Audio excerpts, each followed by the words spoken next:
19 বার বিসমিল্লাহির রহমানির রহিম পাঠ করার যে ফজিলত, এটা কি আপনার জানা আছে? যদি আমাদের জানা থাকতো তাহলে নামাজের শেষে এই আমলটুকু আমরা করতে ভুল করতাম না। এর যে কি ফজিলত, জাহান্নামের দায়িত্বে 19 জন ফেরেশতা নিয়োজিত আছেন, যা সূরা আল মুদাসসির 30 নম্বর আয়াতে উল্লেখ করা হয়েছে।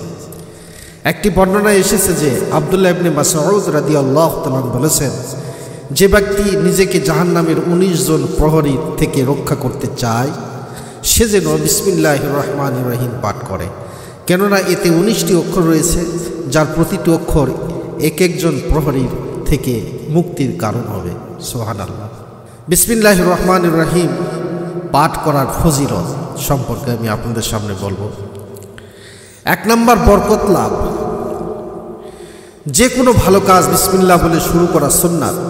রাসূল পাক সাল্লাল্লাহু আলাইহি ওয়াসাল্লাম বলেছেন, যে কাজ বিসমিল্লাহ ব্যতীত আরম্ভ করা হয় তাতে কোনো বরকত থাকে না। অন্য এক বর্ণনায় বলা হয়েছে তা অসম্পূর্ণ, অবরকতপূর্ণ, শূন্য থাকে। বিসমিল্লাহির রহমানির রহিম হচ্ছে পবিত্র কোরআনে সূরাতুল নামলের 30 নম্বর আয়াতে একটি অংশ। সূরা তওবা ব্যতীত অন্য সকল সূরার শুরুতে এটি পড়তে হয়। বিসমিল্লাহির রহমানির রহিম নবীগণের সুন্নাত। হযরত নূহ আলাইহিস সালামকে আল্লাহ জাহাজে আরোহণের সময় আল্লাহর নাম নিতে বলেছিলেন। হযরত সুলাইমান আলাইহিস সালাম রানী বিলকিসকে যে চিঠি লিখেছিলেন তার শুরুতেও বিসমিল্লাহির রহমানির রহিম লিখেছিলেন।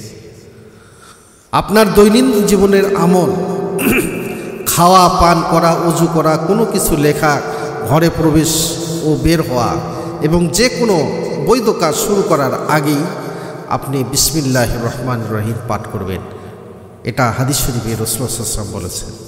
সুতরাং 19 বার বিসমিল্লাহির রহমানির রহিম পড়লে কি হয়, হাদিস এবং কোরআনের নির্দেশ এবং তার ফজিলত আমি আপনাদের সামনে তুলে ধরলাম। আল্লাহ পাক যেন আমাদেরকে আমল করার তৌফিক দান করেন।